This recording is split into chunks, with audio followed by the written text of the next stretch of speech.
Da-da, da-da, da-da, da-da, da-da, da-da, da-da. Martin's not in this in today's potty. We've got fucking Pink Panther, the man, the myth, the legend, old Pinky P. Yeah, that little tune you're doing there, I don't know what that was from. Never heard of it, mate. It's in my mind, Is it but I the just Mr. can't Bean think what it theme was. tune or what? It might be, yeah. Well, check this then, everybody. Look at this. Mine's bright today. This is random T-shirt day on the Well, potty. apart from I forgot about wearing a random T-shirt. I literally That's just a random wore T-shirt from your cupboard. Oh, tell you what, next week got I'm a coffee. dressing up. Next week I'm dressing up. Mate, I can dress up today, look. I'm going full cosplay next week, mate. I'm telling you now. No spoilers. See that thing I sent you on TikTok? What, a bloke's hat? The reggae hats, mate. Should wear them on potty, mate. Sick, mate. We should get different hats. I'll get one of them like old Scottish ones, them Scottish style ones with ginger hair. Oh, yeah. Get loads of random stuff for the potty, that'd be funny. Proper I classic. think people would enjoy that. Yeah. But yeah, potty is back. There's not much to say, mate. Not much to say. We've had a 4-day week, so it's Friday tomorrow, or today if you're listening on watching. So we've had a short one at work, which has been absolutely legendary, mate. The less time you're there, the better life is. Do you know what I'm saying? The thing is, it's felt like a 5-day week, mate. Always does, doesn't it? Nice cut, by the way. I could have a 2-day week. I could have a 2-day week, mate, and it still feel like I'm there 8 days. Yeah. Yeah. As the special, mate. As the special. Lord of the Rings, mate. I've just got basic looks. See-through one. Got to, mate. So we've got some new anime to talk to you about today. A couple of new episodes. The finale for Fire Force. Which we'll probably discuss that shortly. We'll probably discuss that first, because then that's the finale in it for our winter anime. Straight into spring. And yeah, we obviously there's more shows out, mate. The Boys dropped 2 episodes yesterday.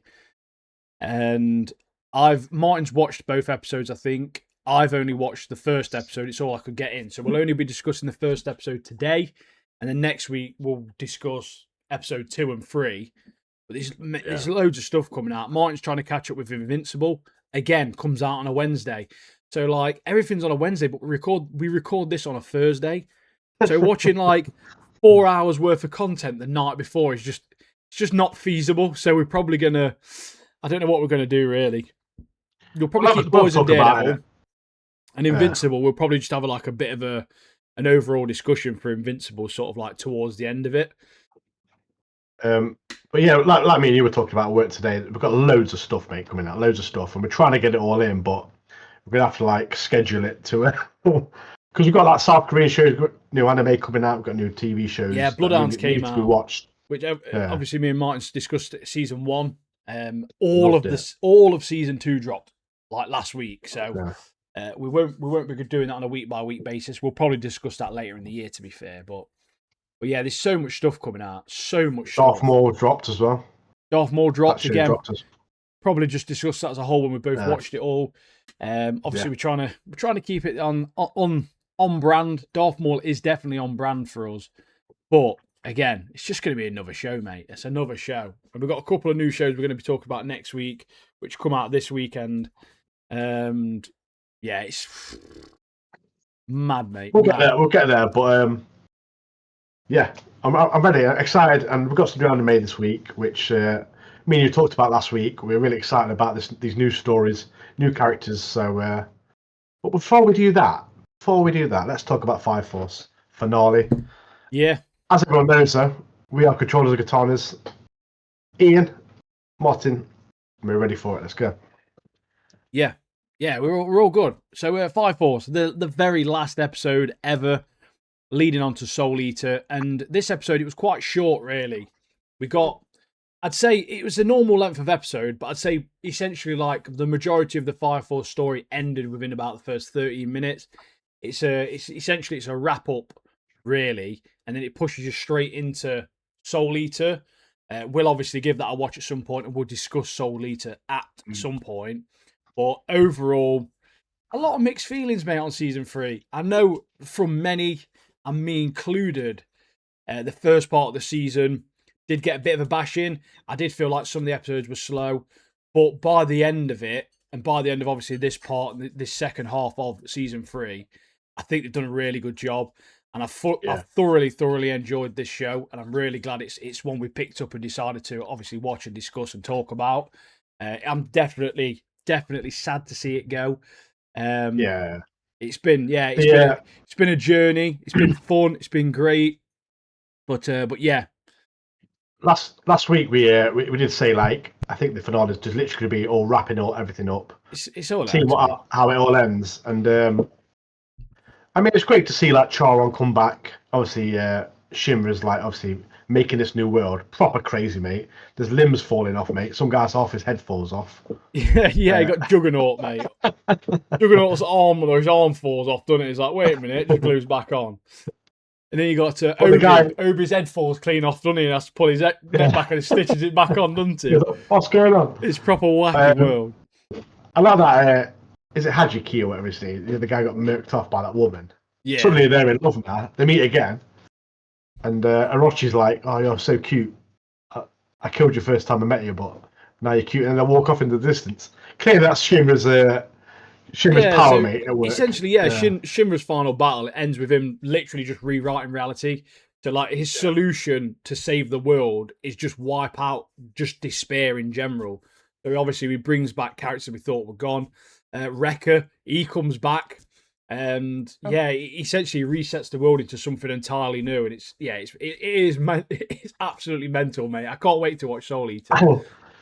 But like from the start of the episode and then towards like the end of the episode, like how the world changes and how like Fire Force is not needed anymore because combustion's not a thing anymore. So then this whole team goes on to another mission, which is exploring this new world that Shinra's made, and finding out because. Obviously, Shinra's thought all this up, so there's this big monsters knocking about and all that. So now the Fire Force have become like these world explorers. Obviously, Benimaru and Obi are the main leaders to. They obviously adapt. All these expeditions. Yeah, they adapt to it. I don't really know. To be fair, I've not looked into it. I don't really know how or what has happened. But like, is like Obi's like overpowered, mate? Isn't he? Like he's so overpowered. Is that because that's like Shinra's? That's how Shinra like perceives him. He sees him as this really strong character. He sees Benimaru so is that why they're stronger, or is it just like the world now is almost like imagination again? And if you think you're dead strong or something, you just become dead strong. I'm not entirely sure on how it works. I think Thingy touched on it. Tamaki, when he was on a date with Juggernaut, she goes, obviously because he was strong. Obi was strong in the other world. Obviously, he's always like working out and stuff like that. Yeah. Now in this new world, he's like dead strong and he can like move mountains and stuff. So maybe it is. Shinra's had something to do with it, but maybe it's because it's been brought over as being strong in the last world into this new world. Yeah, I think so. Because obviously, like, there's no ignition powers anymore. So obviously, there's no fire powers or anything, is it? So all the characters adapt. Company 8, they just thrive, don't they, through the entire thing? Yeah. And I did like that last part because obviously they are the start of the Soul Eater world. So they're there, and I don't know what the timeline is or where it leads or what's happening. Are they in Soul Eater? I don't know. So I suppose we'll find out. We need to watch it to figure it out. But I love. I loved seeing them go on all these like expeditions around the world and stuff. I thought that was really good. But seeing some of the characters come back, Inca, Iris. Obviously, as time goes on, I love that bit where Inca's like, "Shinra, I want your baby," or whatever, because you're the hero of the world. Yeah, she's like chasing him around. Yeah, he's like, "No, I'm with Iris now." And she's like become this like witch, and so she'll be summoning monsters to try and just to try and see Shinra, mate. Just to annoy.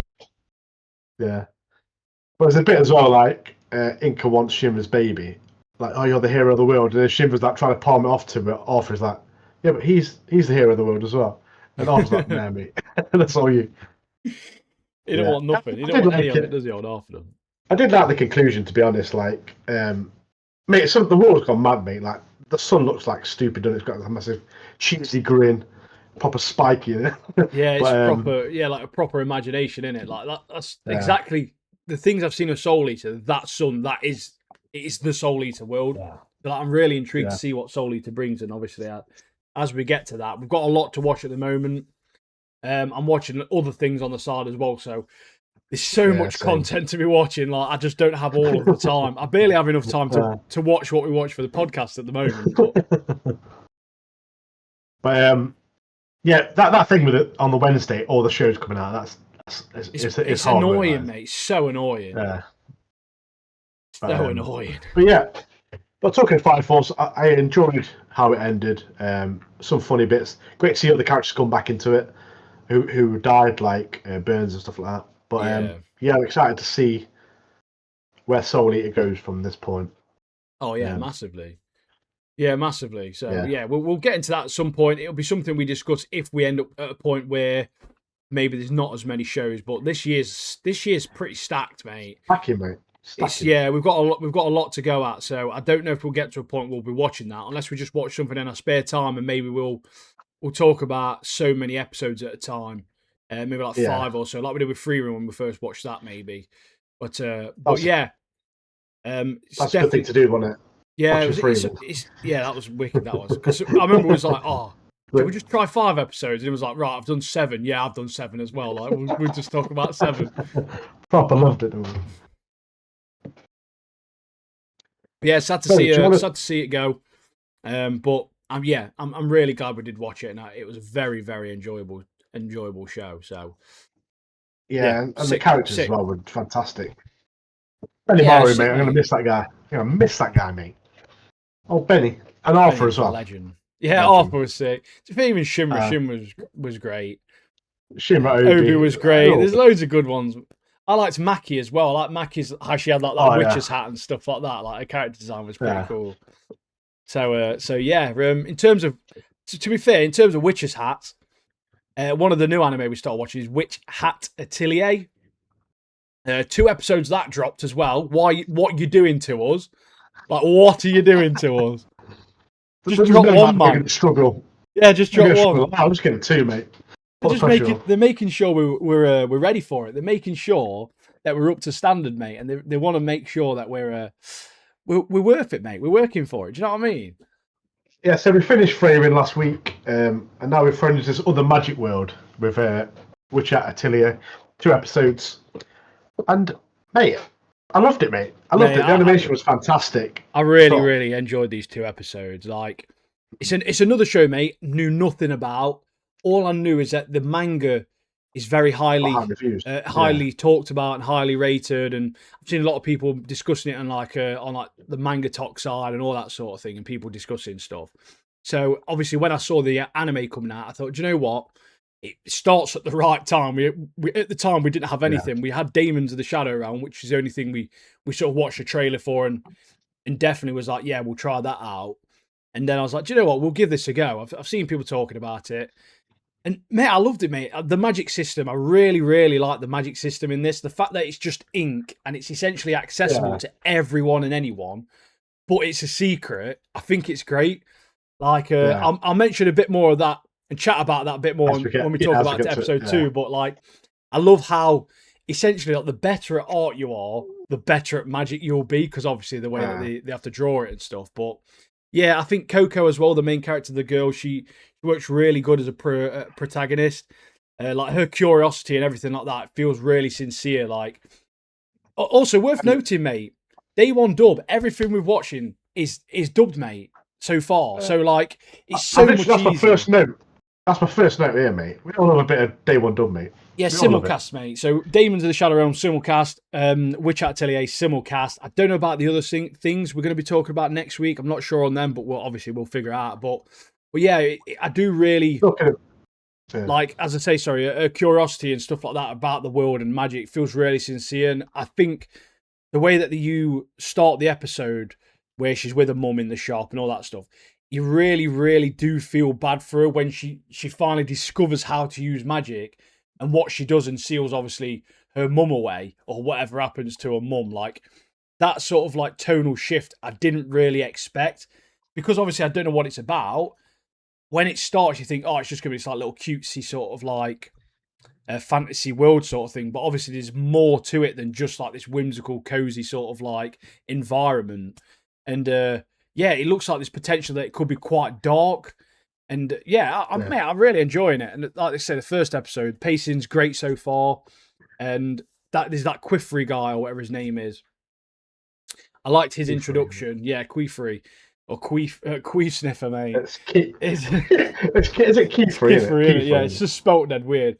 I did think, like, is this Chinese? Like, is it a Chinese show, like a Donghua adaptation or something? Because it's very Chinese name, that is, isn't it? But I thought his introduction was really good. He's, like, very calm, knowledgeable, and he's quite mysterious. Part of me was thinking, like, is there something sinister maybe about him or something like that to begin with? I'm not really too sure about him, but as you learn more about him and obviously it goes along, it's just a strong first episode, mate. Sets up the world, sets up the rules, everything, doesn't it? It's just really good. That you're about curiosity as well. Like, I love how it goes into a little bit of backstory. Like, obviously, she loves magic and she begs to be a witch, but obviously the world's been convinced that you can only be a witch if you're born with it. And obviously she ain't born with it. She's an ordinary person. She loves everything about magic. It goes back to the past, and you have this bit where she gets this like it's like an art book in it and like a pen. Yeah. And obviously this mage or witch a wand. She said it's a wand, didn't she? But yeah, a wand. But yeah, then she shows all this magic, and this is where her obsession with magic starts, mate. And obviously, after that, Kiefer comes into it. She's proper obsessed. Sees this like Pegasus carriage flying over, and you're like, yeah, this is a great world, mate. This is going to be a good show as well. Like, if you love magic, if you love like an RPG atmosphere and fantasy, it's right up your street, mate. Right up your street. Yeah, it's not like your typical sort of like, when we say fancy, it's not like an isekai type fantasy. It's like it's not. It doesn't feel generic. It feels really unique. It is giving me. I don't know if it'll be as good as Freerun. Freerun's goated, mate, but it's certainly scratching that itch. Having obviously finished the second season of Freerun and having that little bit of fantasy back and that little bit of whimsy back, it does feel good. Obviously, going into a show like this. What I like about it as well, like with like what I did with Freerun as well, like it'll drop bits of lore in, so you kind of gradually learn the world as well through the episodes. And I thought that was really good because obviously when we find out about, because obviously Coco spies on Kiefer like fixing that carriage. And she actually finds out it's literally not you're born with it, mate. Literally, you have to have this special ink, and you're drawing basically. So mate, I loved it. Yeah, it's really good. And first episode, like I say, awesome, wasn't it? It was really, really good first episode. And like you say, you're learning little bits as you go. You're getting drip fed, sort of like information. And I think this was one of my biggest complaints with something like Lord of Mysteries, where you just literally got punched in the face with stuff constantly. And some parts did get quite hard to follow, I thought, whereas this is like really good. So we're going to episode 2, mate, because I think what really stuck out for me when I went into the second episode, I watched the first episode, and the second episode I had a bit more time, and I was like, look, I'm going to proper sit down, I'm going to take it in. And it's just, mate, everything's beautiful, isn't it? Like, the art style's really good, the animation's like really good. Everything just feels really, really like beautiful. Yeah. And the whole thing has this like real storybook like feel to it. You get those little moments where it's like pop-up book moments, don't you? Like where there's like cut into a different scene or showing you like some information about, I don't know, like a bit of lore. And it's like they're opening a book and it's like a pop-up book. Mate, I love that. It really makes the world like feel really magical, doesn't it? Like it's not just like a generic fantasy setting. It has got this real uniqueness to it. And like was on about lore as well. Like it drops a lot of like history. Not a lot of like, it didn't throw it in your face, but it drops history of like the world of magic. Like obviously anyone can perform it with this magic pen or whatever. But obviously back in the day, like loads of evil people of mankind started when they found about magic, started like creating like evil spells. And obviously wars happened, crime happened. So then we find out that all these like witches banded together and they kind of wiped the memory of magic from mankind. Yeah. And had this knowledge between their disciples and the ones who were sworn to protect the secret. So obviously, when we find out from the end of episode 1 going into episode 2, obviously Coco found out that the magic, the secret behind magic, and obviously Kiefer was going to wipe her memory. But obviously, he needs her now to find out who supplied. Track down this woman, doesn't he? Really? Because obviously he's been searching for this person, hasn't he? Yeah. So she needs her knowledge because she's got good knowledge of where it all happened or where she is. So he's going to use her. But obviously, episode 2, she's going to become a witch, which is a dream mate. Kind of a joyous occasion, but also sad in it because obviously, I'm like because of the stuff. Yeah, I do like the idea. Obviously, Coco finally getting to live her dream and becoming that witch. But like I say, she can't celebrate it because it's come at this cost of her like losing her mum. Yeah, and like exactly. It's just those little things that make it like a little bit darker, and it makes me think there is more to it than just like a classic cute fantasy show. But like you say, Kiefer, mate, he's an absolute highlight for me in these first 2 episodes. Like I said in the last episode, you're a bit unsure about him. Comes off like it could be a little bit strict, but like the more we see him, the more he feels like he could be like a really good teacher. Like he cares about, obviously, because we meet these other apprentices, these other girls as well who are training to be witches. He cares, but it's like he's willing to make certain decisions dependent on obviously the situation. So because he knows, like you say, that he was going to wipe Coco's memory, but because of what he's doing, and he's out this for the search for this bad witch, so to speak, he's had to make the decision. No, I can't do that. She's memorized this book, all that sort of stuff, and it's just way more interesting than the typical sort of like mentor, sort of like vibe. I think where it's just like, oh yeah, I'm either going to be hard on you or not, and it's just going to be like generic or whatever. But mate, the bloke's a magician, is a mechanic, is a chef, jack of all trades, mate. We'll get to that chef part in a bit, but jack of all trades, stuff to say about. But I love as well, like it told you about forbidden magic, because obviously Coco used forbidden magic to obviously turn a old house into like a. It's like some ice like statue. I missed the freezers. I don't know what happened there. Yeah. But and obviously we learned more about forbidden magic. Obviously, there's many forms, but one of the biggest forms is people cast it on each other. So you got healing spells, people hurting people, de-aging and stuff like that, teleporting. But there's one you can use, which is wiping the memory, obviously keeping the secret and stuff. But I'm loving these little bits of lore they keep throwing in. It's only the episodes. I thought it was really good. Yeah. But like you said, the chef bit, mate.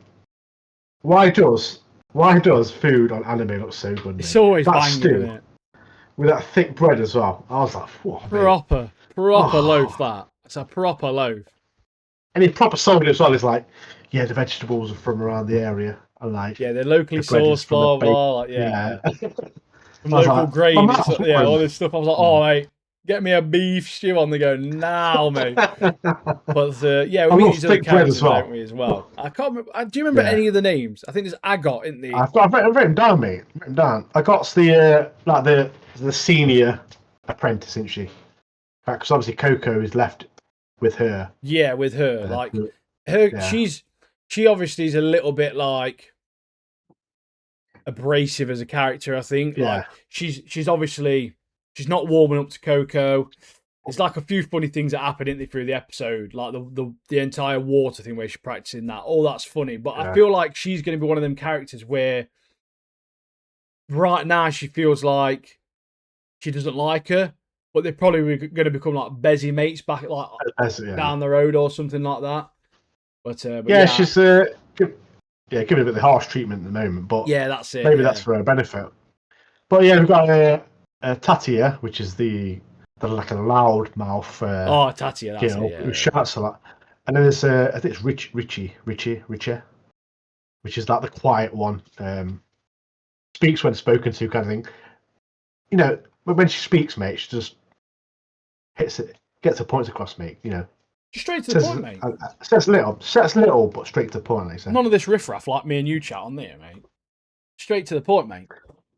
Like I say, like it's not like Lord of the Mysteries, boom, again. Keep throwing in your face, mate. It's slowly, gradually dripping. I love how clear the the rules of magic, like the magic rules, everything, or and it's simple as well. Yeah, it's simple as well. Yeah, but like in a really satisfying way because it's so simple. It's when they're explaining stuff to you because you're getting it and it's like easy to get, but it's also a little bit unique in a sense. You think, oh yeah, that's really good. That is like obviously the restrictions actually make the world more interesting. I think the idea that magic had to be limited because people obviously were misusing it, that feels believable. Like this, mate. There's so many really good points I put down on here for this show, mate. That I'm looking forward to it, mate. I'm really looking forward to it. And what I liked about it in the first episode is a part where, like, right at the beginning, it's like the world loves magic, but it's the ordinary people who enjoy the magic because obviously they can't cast it. Yeah. So the witches give the world magic, and then all these ordinary people like enjoy it. And I thought, bang on, mate, bang on. Obviously, we find out it's anyone can use it. It's a load of baloney, mate. Do you know what I mean? You didn't like to, mate, but yeah, a load of baloney. Thought that was good, mate. Thought that was good. Yeah, very enjoyable. So great show. Looking forward to more, mate. Looking forward to more. Do you know what I mean? So this comes out on Mondays, doesn't it? This I think it's a Monday. Yeah. Random day, but I like it. It's not Wednesday. Yeah, I mean, and a day but Wednesday. You know what I mean? I'd rather it be like a Saturday or Sunday because I like to get them out of the way sometimes, watching them on the weekend. Mate, it's solid. I can't watch anything. I used to watch like 3 or 4 shows on a weekend, mate. I can't do that anymore. I can only watch one. Yeah. The thing is that Fire Force came out on a Friday, so I watched on the Friday. We had JJK, Fire Force. I think 3 was a Sunday. What else was we watching? Hell's Paradise was a Saturday. So like, there's literally 4. Yeah. On a Sunday night, if I hadn't watched anything, I could smash 4 shows out easy. Like it never came to that, but I'm just saying I could do that before the week started, and I'm chilling. But because everything's so scattered, it's difficult to do that at the moment. Now I've got Boys and Daredevil and Invincible on the same day.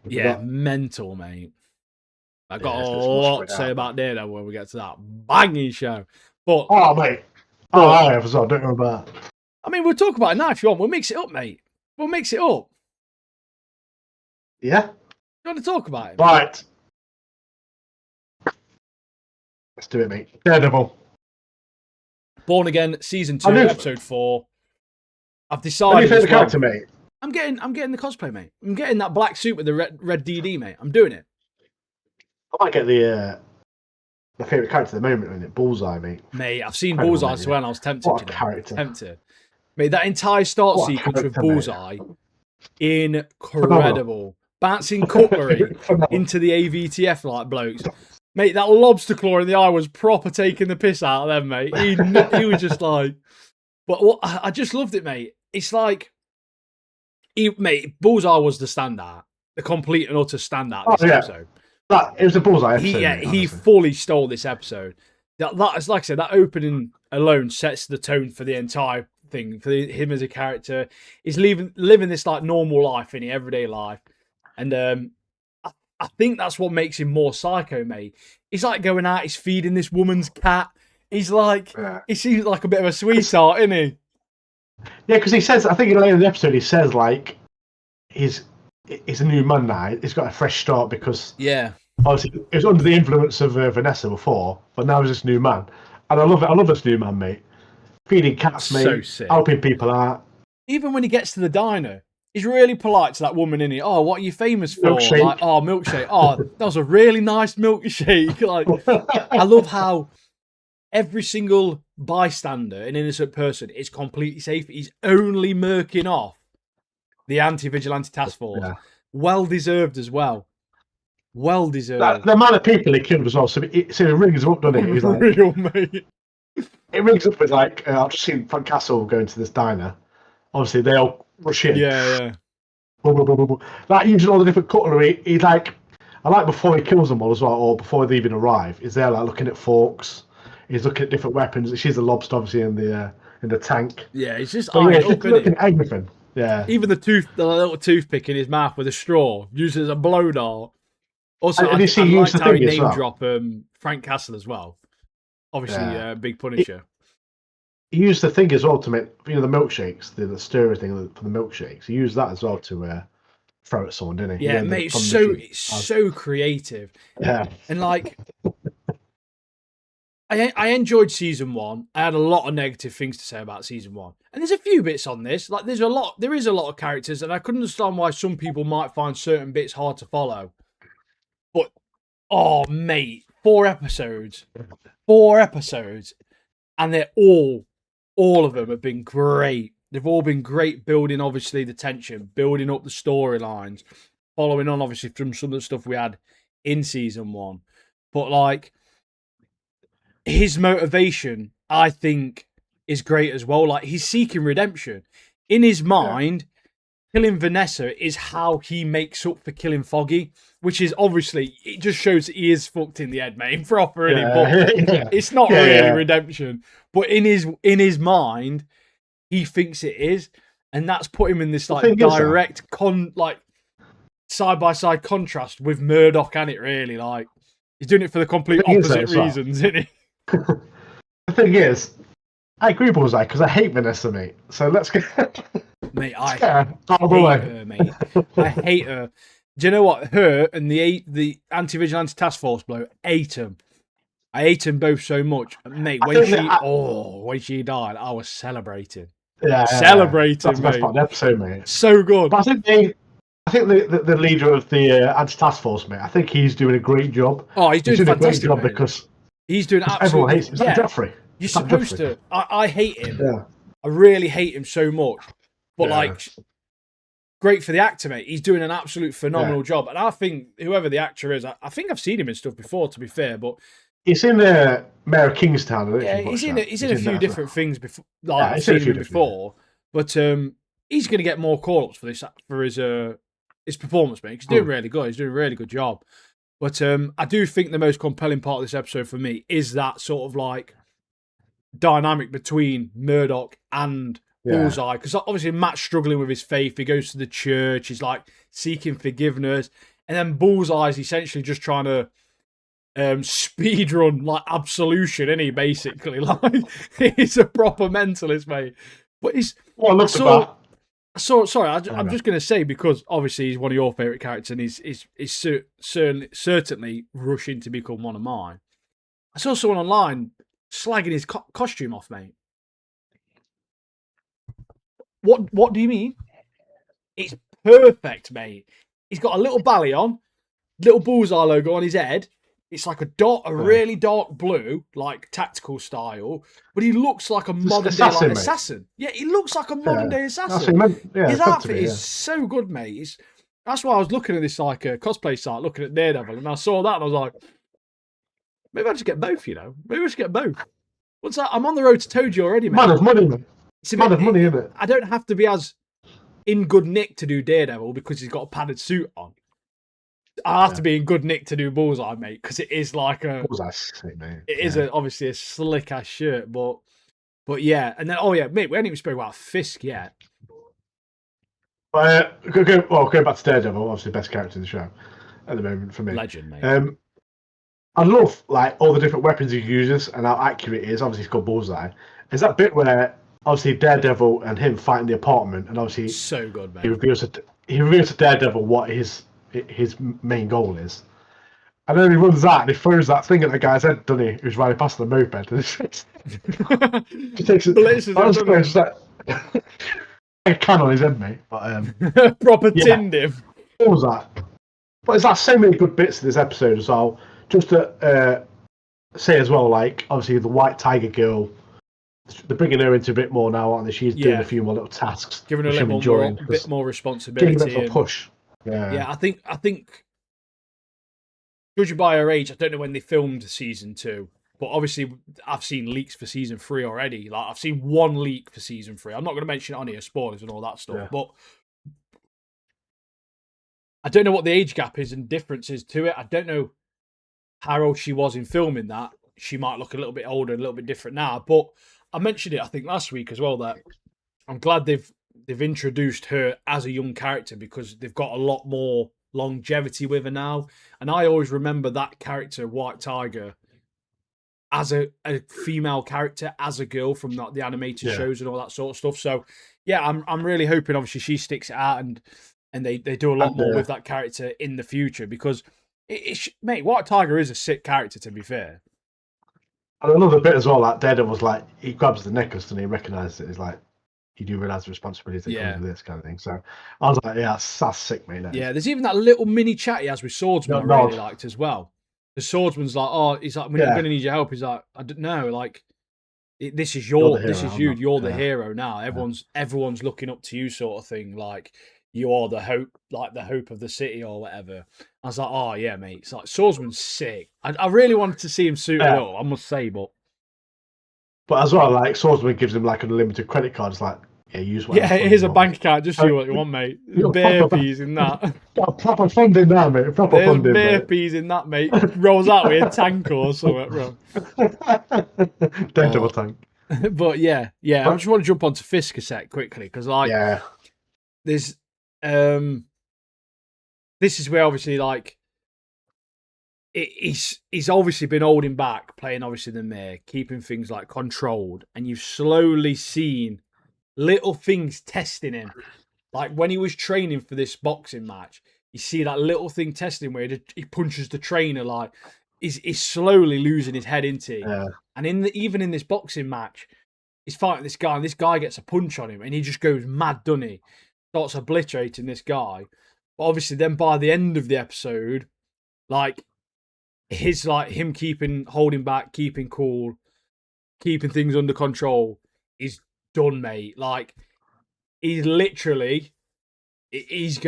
gonna see full villainous Kingpin now going forward. Absolutely mental. But Bullseye launching that statue at Kingpin, breaking it, and the shrapnel murking Vanessa off was the best thing that's ever happened, mate. I hated her so much. I hated her so much. But like, part of me's wondering, like, obviously, like we're going to see True Kingpin or whatever, he will blame Bullseye for it. And obviously the hate towards vigilantes is going to be so much more aggressive after this. But I do feel like, obviously, Bullseye's Bullseye, mate. He bounces stuff off plates. He's smashing it. I think he's through it with the anticipation that Fisk would deflect it and it would hit her. Because he's goated, mate. I think he did that. Yeah. Thinking that would happen. Because you just throw it at Vanessa, wouldn't you? Yeah. You wouldn't just throw it. Because obviously, Fisk's there. Vanessa's there, mate. So, I reckon he did, yeah. It's got to be calculated, mate. It's Bullseye, mate. It's Bullseye. It's so accurate. Good. But I love him, Bullseye, mate. And when he got shot in it, I was like, do not. Obviously, Daredevil saved him, so I was like, how long were they on the floor, though, for? You went through for that window. Mate, on the floor for like half an hour. Run! It's like on the floor for half an hour, sleeping, and wake up like, run! I'm running off. Well, I'm really intrigued to see what happens. Fantastic episode.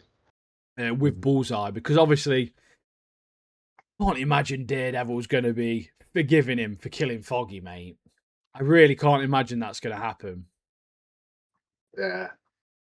There's that bit as well, like when they have that like little scrap and he grabs that woman, doesn't he? And it's like, I'm going to do it for Foggy, like, and then like Devil's like, not the time to talk about that. Obviously, you got a gun to someone's head. But great episode, mate. Great episode, love it. Yeah, it was sick, mate. Really, really good. Really good. How many episodes is it? 8? I think it's 8, mate. Yeah, I think we're exactly halfway. We've got about 4 weeks left. So it should take us to the I think the 5th of May is the last episode I think I saw. I want season 3, mate. That's what I want. Well, it's 5th of May, but it won't be. It'll be 6th of May for us. So 7th of May poddy is when we'll be talking about it. So we got Daredevil when that finishes, Punisher film, and then the month after Punisher, Spider-Man. Oh. Hey, we're eating rich, mate. Marvel's back, baby. Marvel is back. I can't wait for the Punisher film. I love Punisher, mate. Mate, I'm so intrigued. I want to know, are we going to see him? Are we seeing him this season? We've got to see Big Frank this season, mate. Yeah. I keep thinking, like, to watch the episodes, like, Daredevil's going to get in a bit of, like, a sticky situation, and then Frank Castle comes into it. In, like, a couple of episodes ago, when he did he did get in a sticky situation. It was Bullseye who saved him, but I'm happy with that. But yeah, Yeah. every time Daredevil gets a dodgy situation, I'm like, where's Punisher, mate? Come on, this is your moment, mate. Punish someone. I do. It's difficult. I don't want him too much in it. Yeah, Punisher would make sense to be in the situation because obviously the task force are idolizing. Yeah, like they're mocking him sort of in a sense. Like they've stole his logo, and they've literally they took him hostage and they took him locked up. Obviously, he escaped. Yeah, but Bullseye also has this link, obviously, with Vanessa, which I think probably makes it a little bit more believable, maybe. But I don't know. I think we've got to see. Yeah, maybe the Punisher film will be about him taking down the task force, because obviously he's not going to let that lie, is he? He got captured and stuff. He's not going to let that lie, mate. No, better come off, mate. No, I wonder if he'll end up killing Bullseye. I don't know. I hope not. I hope Bullseye lives forever, mate. I think Bullseye is a villain at the end of the day, and he really, but he's just so sick, mate. Thing is, I don't really care about Foggy, so I'm not bothered, mate. I'm not really that bothered, mate. Foggy was okay. Sometimes villains are better than their main, a lot of the time. Definitely in anime as well, mate. In anime, that's usually the case, isn't it? Yeah. And the Joker, mate, in Dark Knight. Yeah. Heath Ledger. Legend, mate. Top shagger, mate. Top shagger. But yeah, loving Daredevil so far. Absolutely incredible second season so far from Daredevil, mate. Looking at Batman, I don't know if it's true or not. I saw like a rumor that Sebastian Stan's down for Two-Face. I think that's been officially confirmed. With the Batman Part 2, the Robert Pattinson one. Yeah. Mate, he'll do an amazing job as that, I think, as well. Good actor. Yeah, he's good actor, mate. So, Daredevil, quality. Let us know in the comments what you thought. I mean, it's only going to be good stuff about it, because there wasn't anything really bad in there. Yeah. Can only be. Let us know if you love Bullseye as well. If you don't like the latest episode of Daredevil, then you like to suck out thoughts from a jar. So, it's up to you. And people do that, so it's believable. It's up to you, mate. But yeah, we'll quickly jump back to anime. We've got one more anime episode to talk about. That's Daemons of the Shadow Realm. Again, we saw this coming out. Episode, mate. We watched the trailer. Saw it was from the creator of Full Metal Alchemist. It is created by a woman. Usually, women do have the better stories in anime. It turns out they typically have like more better written characters. That's the character-driven stories, anyway. Yeah. But so we went in blind, no idea what to expect, and I'm pleasantly surprised, mate. I messaged you towards the end really caught me off guard. I'm not gonna lie. I messaged you like straight away. I watched it. It's like instantly gripped, mate. Instantly gripped by this world and this anime. Yeah, fantastic. Like just imagine chilling there your whole life, bows, arrows, like no technology. You're going hunting. You've got this little village, all these little people, all this sort of stuff. Oh, yeah. Out of nowhere, teams of people with rifles and helicopters start murking everyone off, mate. But the other thing that really has piqued my interest is the power system as well. Like, I don't know anything about it. That blonde girl just starts blowing people up just by going gobble, gobble, gobble. Yeah, she's got like a monster Pac-Man. Yeah, literally cutting people in half. Like, the power system. It's very dark as well. Mad, yeah. Like, so much blood, man. I did not expect the amount of blood that was in it to what was in it. But and honestly, the mum died as well, and there was a kid watching the mum getting murked off. I was like, bloody hell, man. Mad, mate. Yeah, she's like, I don't kill kids, so don't worry. But like, the character designs are very familiar to me. Obviously, with it being by the same creator of Full Metal Alchemist. Animation's great. You can tell. Yeah, animation was really good. The effects was really good. Like I said, the world is. We still have no idea what's happening at all. Tell me like I say, it's Derry. Derry is this guy. Obviously, so they live in this massive village in the mountain. It's got a barrier. We find out it's got a barrier around it, haven't we? So, and honestly, the people in the village need supplies, medicines, stuff like that, different foods. So this Dara guy is the guy who travels. He's like a traveling man, mate. He travels down to the villages below or the cities below, and he collects stuff for him. Imagine, mate. He's got a basket on his back, mate, and it's great with all kinds of weapons, mate. So instantly great, and he's a good friend of the main character, Yura. Proper secret agent, isn't he, mate? It's just how he just whips out a pistol. It's got like it's just trotting around with his like little traditional like Japanese clothing on with his wicker basket, and all of a sudden he's got a Glock out, mate. Like, it's that where you think he gets murked off, but then next minute he's murked everyone else off. Yeah, he's sick. Because that bit in that movie in the bush is like, what's that? And he cuts, doesn't it? Yeah, and then obviously he gives the main character this like talisman thing. He's like, look over there in the floor. Pop that in the floor, and it made me laugh because he runs over and it's like it's filled with like twigs and stuff. He's trying to like dig it out, puts it in, and obviously we get these Daemons as they're called,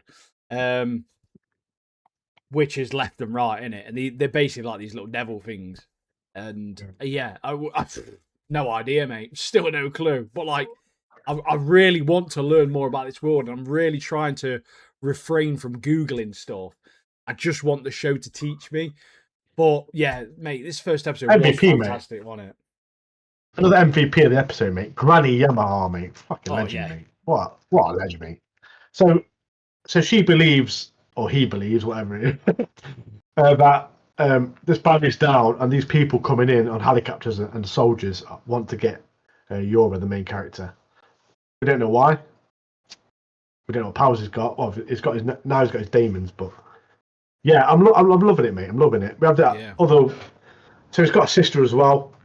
We see like what may be like an older version of his sister, like a future version of his sister. We don't know. It's just I ain't got a clue, mate. He's got two sisters. Is one of them like a stand-in, who's like a demon or a daemon, should I say? I don't know. Is the sister that he's playing with and's been speaking to that's locked up? We don't really know fully why she's locked up. Is that his real sister? Is there a reason she's locked up because it's not his real sister? Mate, we don't know. One of the satisfying moments of the episode was when Yura like blast them two guys with the arrows, and then him and his mate just do like soccer boot, mate. On these guys like volume cleaning the chin, don't they? But yeah, I love all the action and stuff. The action's brilliant. I do like it. It's gory because it's like real life, mate. You know. Yeah, like mate, we've had it tough, mate.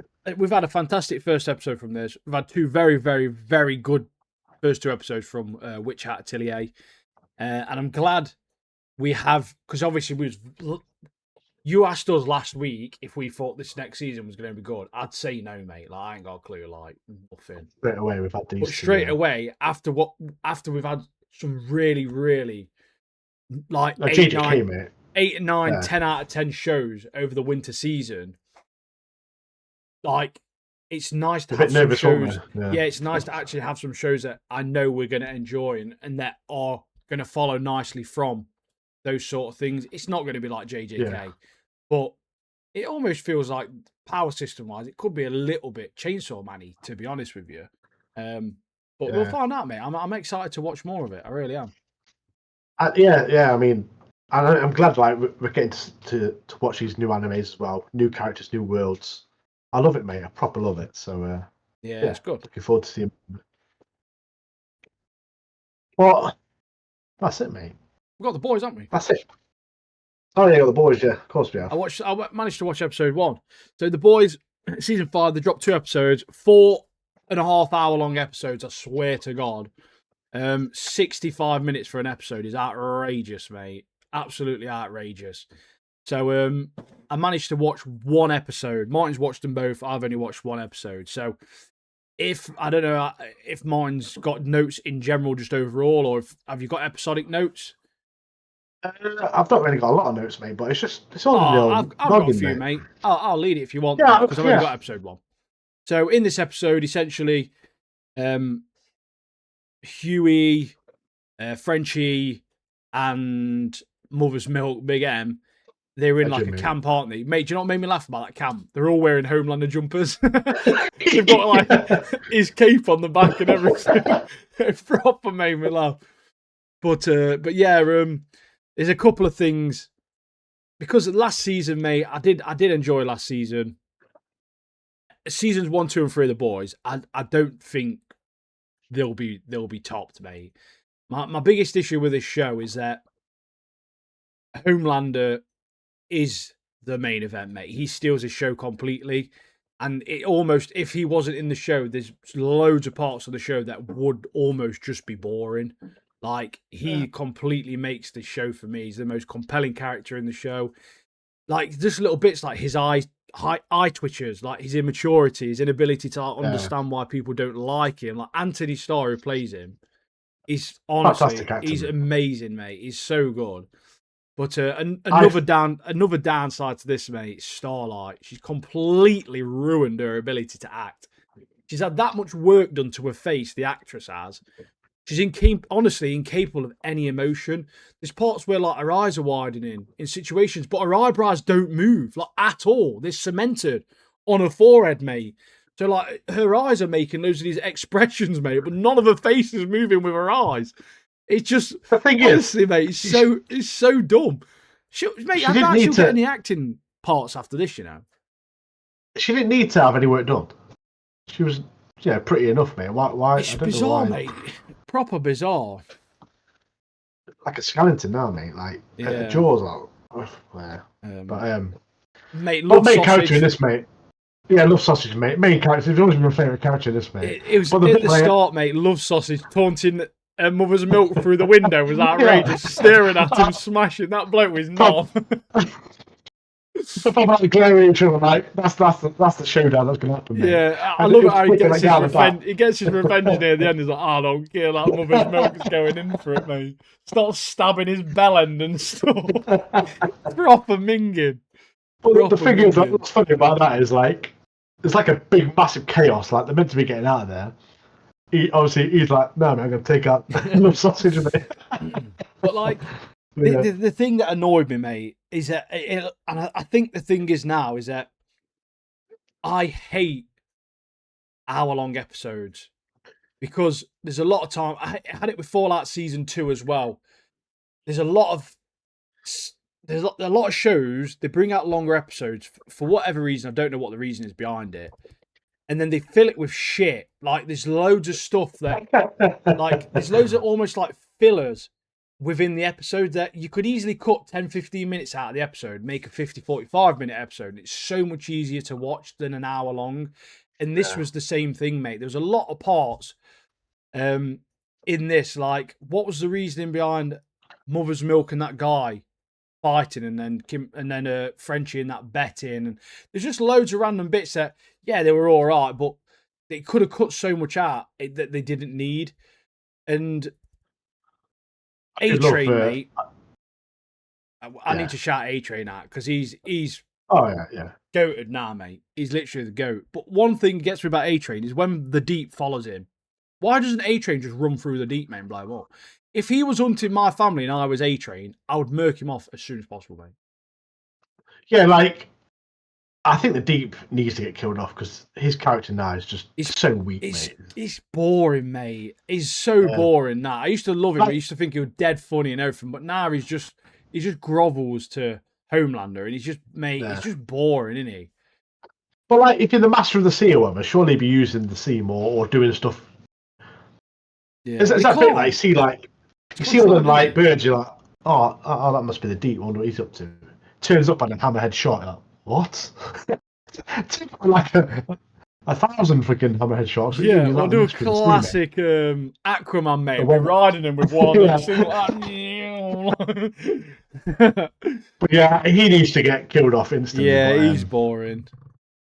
But I love I love the bit as well. Like, so Homelander wants to kill. He's sick of like Butcher, Huey, all that like Starlight, and he just wants to murk them off. So he has this plan in the prison camp to basically announce that he's going to kill these three off to like lure them out. And obviously they're like, yeah, we're gonna take the bait, mate. We're gonna take the bait. And that guy they get, mate, that worm guy, brilliant, mate. Mate, the mole man or whatever he is. He's fully action, man. He's got no knob, no nuts. He just shits dirt out his arse. Like, I love it how he's like, you might want to stand back, and he just shits dirt all over Kimiko. Proper funny. In this show, they always put random characters in, just like that. It's just like, so random. That guy, Spider-Man guy, the Spider-Man, the web weaver or whatever it was. Remember him? Just like really random characters to throw in these episodes, just to make you laugh. There's another thing that made me laugh. So when they get there, and Homelander says, "Oh, you never told me that his nickname was Mother's Milk," and he licks his lips, mate. Like, proper grim, that one. Proper grim. But it's like, oh yeah, don't we? Yeah. The one of the things I'm really unsure on is Kimiko. Like her talking, whatever, but I'm not sure on her personality. I'm not sold on it. Like I'm not sure it suits her. Like from how she's acted throughout all the seasons to how she acts now, obviously with her voice, it almost feels like a completely different character to me.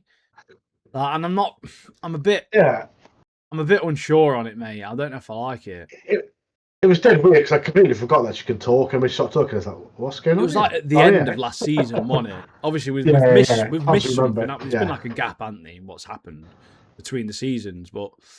Obviously, we got a little bit of shout out to Godolkin.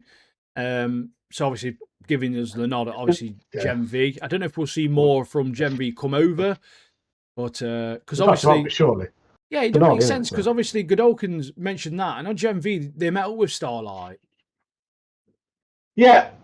So I said this, but I was talking to Josh about it, and there's a bit where A-Train speaks to Starlight, and he does mention Maria Monroe. Surely you take her to the camp, wouldn't you? Mate, she's solid, mate. Surely she's like one of the most powerful characters. She could work every single person off there easily, mate. Including Homelander. It just I don't know when they're going to bring her into it. I'll be annoyed if they don't bring her into it at all. To be honest with you, they've got to, mate. They've got to. One of my notes literally says, "Nice to know Huey is a whiny little bitch still." It was like Starlight saves obviously Frenchie because he says get Frenchie out, and he's like, "Where were you?" It's like, mate, you've just watched me take Frenchie out. Come on, I was coming back for you dickhead. The fuck do you think I was, my little bastard? I do like the personality change of Butcher there. Obviously, he's got that fucking thing inside him, but well, he's dying. But I do love how basically it doesn't give a crap. Obviously, it touches a bit more in episode 2, but you'll see. But in episode 1, I just love it how he's. Yeah. When he goes to see his dad and stuff, doesn't he? Goes to see his dad and it's in episode 1. Yeah, he goes to see his dad. And he's like, and you called him gay or something, and then he's like batters his dad, doesn't he? Because his dad's Denethor out of Lord of the Rings. Obviously, borrowing his dad. And I was like, what a legend, mate, he is. What a legend. But I want the best part. The best part of this episode for me, bar Love Sausage, is A-Train, mate. The A-Train sequence at the end where he's running and everyone's in slow motion and he obviously saves them. That was really good. I enjoyed that. And then Homelander chasing him, and then he almost having that similar scene from the very start where he ran into Yui's girlfriend. Yeah. When that girl's stepping into the road, and he essentially sacrifices himself just to save her life, just because he didn't want to kill her. It shows that his character growth over time now, he is an actual hero, and he obviously really did change his ways and stuff. The only downfall to it though is one, he's dead, or is he? Don't know. We'll find out. But who's going to protect his family? Yeah, I love that bit with A-Train at the end where what he says to proper gets under Homelander's skin, doesn't he? Oh yeah. Without your powers, you're pathetic, mate. Pathetic. You know what I mean? You're a nobody, and it's proper mad. Gets proper mad. Proper chase him. Mate, proper takes the bait, doesn't he? Because obviously Homelander's like I say, he's so mature, and he can't take any criticism because his entire life has been made to believe he's a god. But what we see in that, mate, because A-Train's not as fast as the Flash, and we see all these arguments online all the time, mate. It just shows that Superman would just murk him off instantly, wouldn't he, Homelander? Homelander doesn't stand a chance, mate. But I did love the bit as well. It's before the chase where obviously A-Train comes into the camp. He saves everyone, but then he saves Huey, and then Homelander turns around, looks at him like, what are you doing here? And then obviously that's when the chase happens. And how dare you show up here, kind of thing. But yeah, that whole bit was very good. Yeah, the best part of the episode, I think. Yeah, definitely, mate, definitely. But like, there was so many different scenes. That mate, that he was funny. To be fair, though, to say like Butcher says something like "fuck off, you cunt" or something, doesn't he, or something like that, because he asked if he could use it in one of his new stories or scripts. Like "fuck off, you cunt." He's like, "All right, okay." But as soon as he's like, "Oh, get ready," I was like, "Here we go. Just give me something bad here." And obviously, then he starts eating and then crapping at his arse. He's like, "Yeah, I am hungry." He starts vacuuming leaves and dirt up. That hole was dead tight as well, wasn't it? Oh, it's so stupid. Butcher was barely getting through, man. He's like... The little man, wasn't he, that guy was? It's a bit round, but he was a small man. Funny guy, man. But I love the little characters they bring in, like him. It's just funny. But yeah, I'm glad it's back. Obviously, it's going to be the end to it, so I hope they do bring in Maria and stuff. They need to, really. If it's the final season of The Boys, it makes sense for them to bring them in. But I've got a theory, but I'll talk about it next week. Yeah, I've watched the other ones, and obviously we'll have watched episode 3 as well. So yeah, but when you watch episode 2, I'll tell you my theory. So be it. Well, yeah, it's pretty good. Enjoyed it. Yeah, I'm enjoying it. Episode 2 is good as well. I thought a few more laughs as well. So when you watch that, you'll enjoy that as well, mate.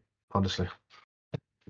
Yeah, we've got loads of stuff, mate. But yeah, next week I think we've got we've got Witch Hat, haven't we? Witch Hat. Yeah, we've got Witch Hat, Daemons of the Shadow Realm, Dandelion. I'm pretty sure that comes out.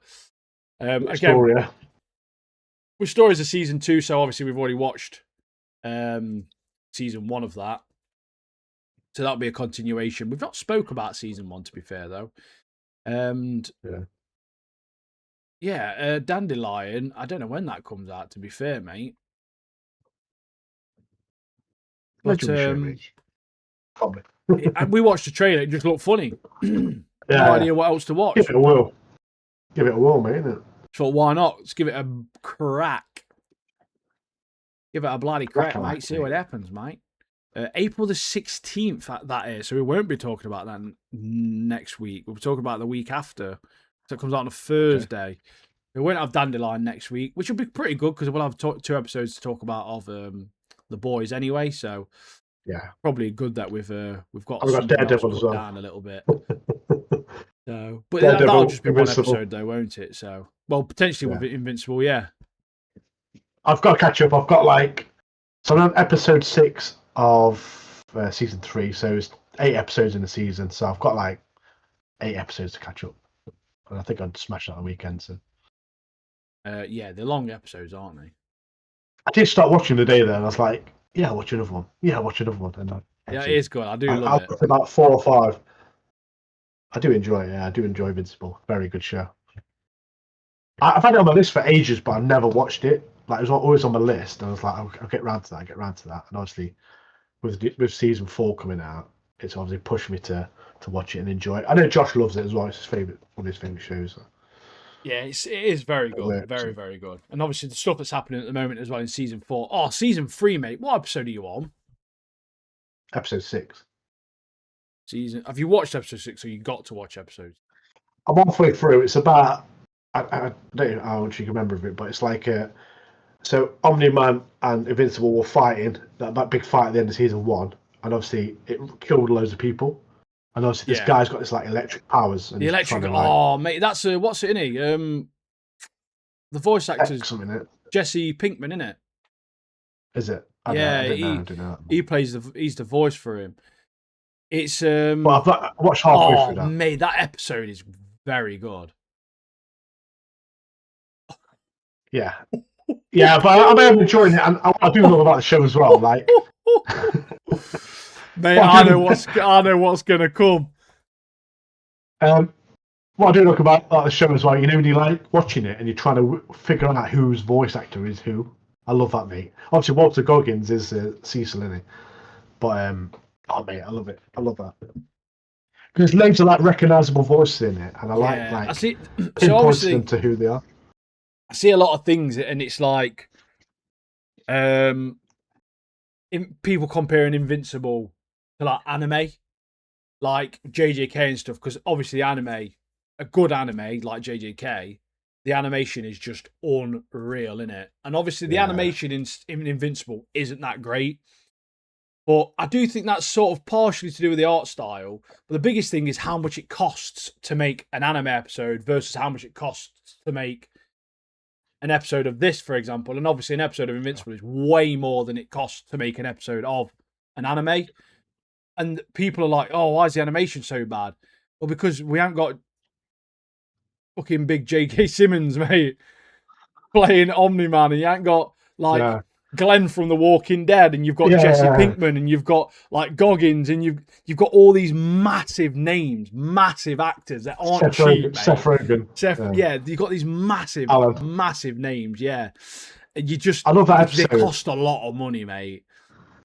I did love that episode where the Viltrumites had Omni-Man, and obviously Alan went in, and obviously unleashed that Battle Beast, mate. Battle Beast is sick. One of my favourite characters. Yeah, Battle Beast is banging, mate.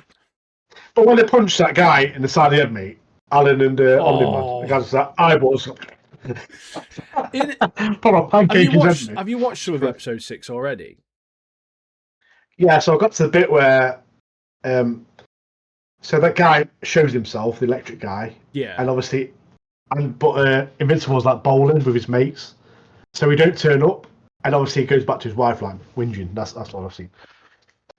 But I know there's more to come. But yeah. I've actually before I came upon it actually. What's his name? Powerplex or something, isn't it? Yeah, it's Powerplex. Yeah, it's Powerplex. Yeah, he's cool. He is, to be fair.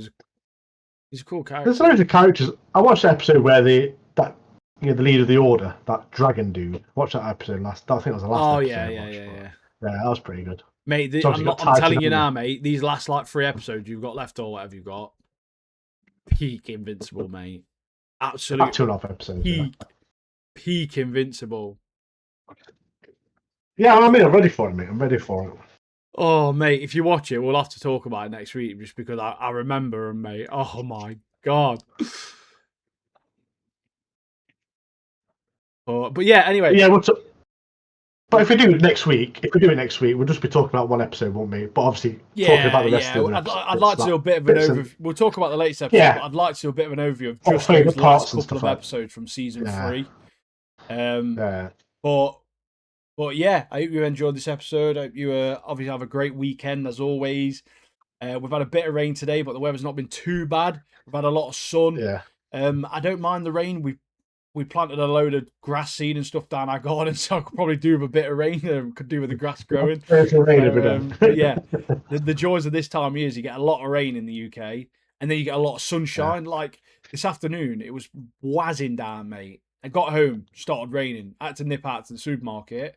Sun blaring out again, mate, when we got back. So you get a lot of rain and a lot of sun. So when you've got plants and stuff, they grow pretty quick. But yeah, we are Controllers and Katanas, and just got a couple of things left to say.